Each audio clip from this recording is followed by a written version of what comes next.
Hello Bros and Sis, hello friends, bienvenue sur À vous la parole et dans notre challenge 40 jours dans le désert. Et ouais, on est encore là, ça veut dire qu'on n'a pas lâché l'affaire. On a réussi à manger pendant 4 jours d'affilée que des fruits et des noix. Alors ce midi, j'ai mangé un avocat, une mangue, ça va, je tiens debout. J'ai quelques ballonnements parce que mon corps n'est pas habitué encore à ce rythme de repas sans viande, sans poisson, qu'avec des fruits et des noix. Donc forcément, j'ai un peu mal au ventre, je vous avouerai. Mais bon, ça va, on s'accroche pour l'instant. On est au 4e jour, ça commence à faire. Mais bon, on doit tenir pendant quand même 40 jours. Donc on est loin d'avoir terminé. Loin d'avoir terminé. Mais bon, voilà, c'est un challenge pour ceux qui n'étaient pas là avant, je rappelle.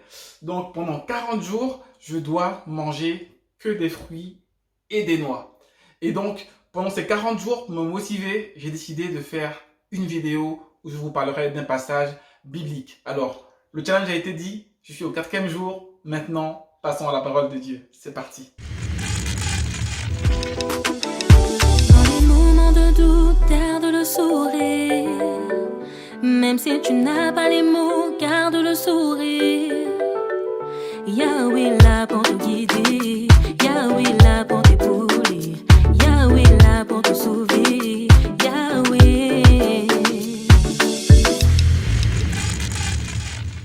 Alors, le thème du jour, c'est l'entraide.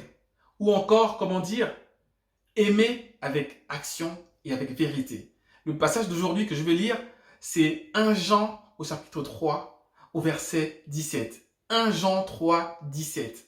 D'accord? Mais avant de lire le passage, je vais d'abord vous raconter une petite histoire, vraie bien évidemment. C'est une amie, une vieille connaissance qui m'a contacté il y a 2 semaines parce qu'elle avait des besoins et qu'elle était vraiment dans la galère, pas possible.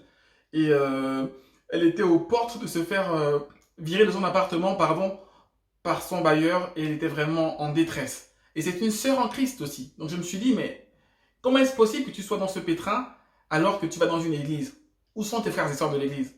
Où est ton pasteur? Elle paye sa dîme, elle paye ses offrandes et elle est en galère aujourd'hui, en fait, la grille de son appartement. J'ai pas compris comment c'est possible que, avec tant de membres dans une église qui payent leur dîme, qui font le nécessaire pour l'œuvre de Dieu, et le pasteur qui est dans cette église, je suis désolé, je veux pas critiquer, mais à un moment donné, voilà quoi. T'as une fidèle dans l'église qui va se faire virer de son appartement, tu réagis quoi. Oui, c'est une église qui fonctionne bien avec une dîme, avec des offrandes, donc j'imagine qu'il doit avoir une trésorerie. Donc quand un membre de l'église est dans le pétrin, mais, je sais pas, met la main à la poche personnellement, ou au pire, fait un comité général avec les autres frères et sœurs de l'église, mettez-vous d'accord et aidez la personne en question. Enfin, allez, on va prendre la Bible pour voir ça, parce que on est quand même dans un monde qui est devenu individualiste, mais pas dans l'église. Pas dans l'église quand même. On doit s'entraider quand même. On ne peut pas laisser un frère ou une sœur dans la galère. Prenons la parole de Dieu, on va voir ça ensemble. Alors, le passage est en 1 Jean 3 au verset 17. Voilà, hop. Il nous dit, si quelqu'un possède les biens du monde et que, voyant son frère dans le besoin, il lui ferme ses entrailles, comment l'amour de Dieu demeure-t-il en lui? Petits enfants, n'aimons pas en parole et avec la langue, mais en action et en vérité. Je reprends le verset 18. Petits enfants, n'aimons pas en parole et avec la langue, mais en action et en vérité. Voilà, 1 Jean 3, versets 17 et 18. Tu ne peux pas dire à ton frère, oui, je t'aime mon frère, je t'aime ma sœur, et quand il est dans le pétrin comme ça, tu es incapable de lui fournir de l'aide. D'accord? Si tu n'as pas d'argent, tu n'as pas les moyens même de donner 10 euros, d'accord? Mais ça m'étonnerait quand même. Mais si tu as les moyens, le verset dit, si quelqu'un possède les biens du monde, donc si tu as les moyens, et que tu vois ton frère dans le besoin, et tu lui fermes tes entrailles, autrement dit, tu fermes ta poche, comment l'amour de Dieu demeure-t-il en toi? Donc là, on remet en question ton amour pour les frères. C'est vraiment grave. Je suis choqué de voir que quelqu'un qui est dans une assemblée avec des frères et sœurs puisse se retrouver aux portes du renvoi de son appartement. Ça, c'est vraiment quelque chose d'inadmissible. En Jacques, un autre verset en Jacques, tiens. Jacques chapitre 2 au verset 15 et 16. Si un frère ou une sœur sont nus et manquent de la nourriture de chaque jour, et que l'un d'entre vous leur dise, allez en paix, chauffez-vous et vous rassasiez-vous, et que vous ne leur donniez pas ce qui est nécessaire au corps, à quoi cela sert-il? À quoi cela sert-il? Si ton frère est nu et il a faim, il ne sait pas quoi manger, et tu lui dis, va dans la paix, chauffe-toi et nourris-toi, tu ne lui donnes pas le nécessaire pour qu'il puisse se nourrir et qu'il puisse manger, à quoi ça sert de lui dire ça? Souvent on se dit, oui mon frère, je sais que c'est dur pour toi, je vais prier pour toi pour que Dieu pourvoie, pour que Dieu t'envoie des ressources pour en sortir. Mais c'est toi que Dieu veut utiliser pour aider ton frère. C'est toi que Dieu veut utiliser pour aider ton frère. Non mais on est où là? Dans l'église primitive, ils mettaient tout en commun. Ils se mettaient ensemble, ils partageaient tous leurs biens, de sorte que ceux qui avaient beaucoup n'en avaient pas trop, ceux qui avaient peu n'en manquaient pas. À l'époque de l'église primitive, c'était ça qu'ils faisaient. Ils priaient ensemble, ils louaient ensemble, mais aussi ils partageaient leurs biens, mais aussi ils s'entraidaient. Aujourd'hui, je ne comprends pas. Comment on peut s'arranger pour qu'un frère soit dans la galère? À moins que l'église soit remplie que de personnes qui ne sont pas riches, que des pauvres. Mais ça m'étonnerait que dans une église, il n'y ait que des pauvres. La sœur en question m'a dit que oui, dans l'église, je paye ma dîme tous les mois.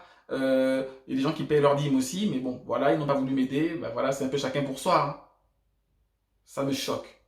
Franchement, ça me choque. Là, Dari Smile n'a pas de sourire parce que voilà quoi, c'est quand même quelque chose de grave. On ne peut pas dire qu'on aime notre frère et le laisser aux portes de se faire virer de son appartement. Ok?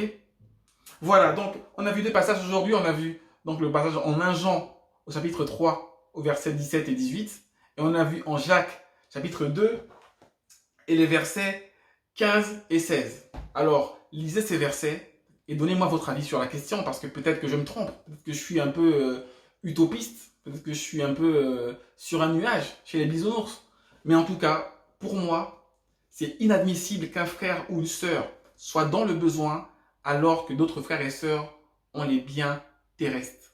Le verset de 1 Jean dit les biens du monde. Voilà. D'autres frères ont les biens du monde et d'autres frères sont dans la galère au point de ne pas pouvoir s'en sortir, de pouvoir se faire virer de l'appartement. Là, je dis non. Après, je ne dis pas qu'on doit assister les gens, leur donner un salaire mensuel, comme mon frère n'a pas assez d'argent, je lui paye un salaire. Non. Les gens doivent apprendre à pêcher. D'accord? On n'est pas là pour donner du poisson aux gens, mais on doit les apprendre à pêcher. Hein? Qu'on soit bien d'accord. Je ne dis pas qu'il faut être dans l'assistance des gens qui n'ont pas les moyens, mais il faut les aider à pouvoir pêcher, à trouver un boulot pour s'en sortir, à pouvoir trouver un business, lancer une affaire pour s'en sortir. Mais on ne peut pas rester comme ça, les bras croisés en disant bah, c'est chacun pour soi, hein, il n'avait qu'à travailler, il n'avait qu'à faire des études. Non, non, non et non. On doit s'entraider. N'aimons pas juste avec des paroles, d'accord? N'aimons pas juste avec des paroles, mais aimons en action et en vérité. D'accord? Ça marche? Ben écoutez, merci d'avoir écouté cette vidéo jusqu'à la fin. On est au jour numéro 4, je vous rappelle de ce challenge. Donc le challenge, manger fruits et noix pendant 40 jours et aussi faire une vidéo par jour. C'est pas facile non plus, hein. Mais bon, avec l'aide du Seigneur, on trouvera les passages, on trouvera les thèmes nécessaires pour ces 40 jours. Que Dieu vous bénisse. Et je vous dis à demain pour le 5e jour du challenge 40 jours dans le désert. Peace!